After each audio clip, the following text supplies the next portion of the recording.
Hello good afternoon. ನಾನಿವತ್ತು ವ್ಲಾಗ್ನ ಮಧ್ಯಾಹ್ನದಿಂದ ಸ್ಟಾರ್ಟ್ ಮಾಡ್ತಾ ಇದ್ದೀನಿ. ನಮ್ಮ ಮನೆಗೆ ಗೆಸ್ಟ್ ಬಂದಿದ್ದಾರೆ ತುಂಬ ಜನ. ನನ್ನನ್ನು ಬಾಬಾ ಅಂತ ಕಂಟಿನ್ಯೂಸ್ ಕರಿತಾ ಇದ್ದಾರೆ. ಅದು ಯಾರು ಅಂತ ಯೋಚನೆ ಮಾಡ್ತಾ ಇದ್ದೀರಾ? ಅದೇ ರೀ ಬಟ್ಟೆ ಮರ್ಚೋದು ಅಂದರೆ ನಂಗೆ ಆಗದೆ ಇರೋ ಕೆಲಸ. As an housewife I am proud to be an housewife actually. ಏಕೆಂದರೆ ನಾನು ನನ್ನ ಮಕ್ಕಳಿಗೋಸ್ಕರ ನನ್ನ ಕೆರಿಯರ್ನ ಸ್ಟಾಪ್ ಮಾಡಿ ನಾನು ಹೌಸ್ ವೈಫ್ ಆಗಿರೋದು I am so lucky. And ನಮಗೆ ರೋಲ್ ಮಾಡೆಲ್ ಆಗಿ ರಾಧಿಕಾ ಪಂಡಿತ್ ಆ್ಯಕ್ಚುಲಿ ಅವರು ಅವರ ಹಸ್ಬೆಂಡಿಗೋಸ್ಕರ ಅವರ ಕೆರಿಯರ್ನೇ ಸ್ಟಾಪ್ ಮಾಡಿ ಮಕ್ಕಳು ನೋಡಿಕೊಂಡು ಹಸ್ಬೆಂಡ್ನ ನೋಡಿಕೊಂಡು ಹೇಗೆ ಫ್ಯಾಮಿಲಿಯಲ್ಲಿ ಲೀಡ್ ಮಾಡ್ತಿದ್ದಾರೆ. ಎಸ್, ನನಗೆ ಅವ್ರು ಖಂಡಿತ ರೋಲ್ ಮಾಡೆಲ್ಲೇ. ನನಗಂತೂ ಮನೆ ಕೆಲಸ ಮಾಡಿಕೊಂಡು ಹೌಸ್ ವೈಫ್ ಆಗಿ ಇರೋದಕ್ಕೆ ತುಂಬ ಪ್ರೌಡ್ ಅನಿಸುತ್ತೆ.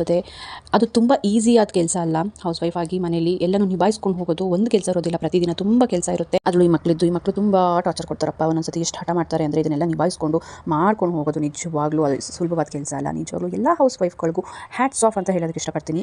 ನನ್ನ ಮಗಳನ್ನ ಸ್ಕೂಲಿಂದ ಬಿಟ್ಬಿಡ್ತಾರೆ. ಅಷ್ಟೊತ್ತರಲ್ಲಿ ನಾನು ಬಟ್ಟೆನೆಲ್ಲ ಮರ್ಚಿಟ್ಟು ಅವಳನ್ನ ಸ್ಕೂಲಿಂದ ಕರ್ಕೊಂಡು ಬಂದು ಅವಳಿಗೆ ಊಟ ಮಾಡಿಸಿ ಟ್ಯೂಷನಿಗೆ ಬಿಟ್ಟು ಮತ್ತೆ ಟ್ಯೂಷನ್ಗೆ ಕರ್ಕೊಂಡು ಬಂದು 5:30, 5:45, 6 o'clock ಆ ಟೈಮಲ್ಲಿ ನನ್ನ ಮಗನಿಗೆ ಸ್ನಾಕ್ಸ್ ಕೊಡ್ತೀನಿ. ಅವನಿಗೆ ಕಡಲೆಕಾಯಿ ಆದರೆ ಹುಚ್ಚು.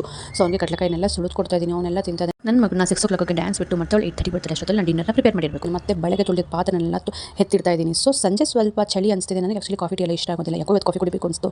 ಸೊ ಕಾಫಿ ಕುಡಿದು ಸೊ ನನ್ನ ಡಿನ್ನರ್ ಟೈಮ್ನ ಸ್ಟಾರ್ಟ್ ಮಾಡ್ತಾ ಇದ್ದೀನಿ. ಸೊ ನಾನು ಏನು ಡಿನ್ನರ್ ಮಾಡಿದೆ ಅಂತ ನಾನು ನಿಮ್ಗೆ ಶೇರ್ ಮಾಡ್ತೀನಿ. ಈ ಬ್ಲಾಗಲ್ಲಿ ನಾನು ಶೇರ್ ಮಾಡೋಕ್ಕಾಗಲ್ಲ ಬಿಕಾಸ್ ಅದು ಲೆಂತಿ ಆಗಿದೆ. ಸೊ ನಾನು ಡಿನ್ನರ್ ಏನು ಮಾಡಿದ್ದೆ ಅಂತ ನೀವು ತಿಳ್ಕೋಬೇಕು ಅಂತ ಹೇಳಿದ್ರೆ ಕಮೆಂಟ್ ಫಾರ್ ಪಾರ್ಟ್ 2 ಅಂತ ಕಮೆಂಟ್ ಮಾಡಿ. ನಾನು ನಿಮಗೆ ಸಿಗ್ತೀನಿ ನೆಕ್ಸ್ಟ್ ನನ್ನ ಮಿನಿ ವ್ಲಾಗಲ್ಲಿ. Until then take care, bye, see you. ಸಿಗ್ತೀನಿ ಕಣ್ರಿ, ಬಾಯ್. ಹಾಗೆ ಫಾಲೋ ಮಾಡ್ಕೊಳ್ಳೋದನ್ನ ಮರಿಬೇಡಿ.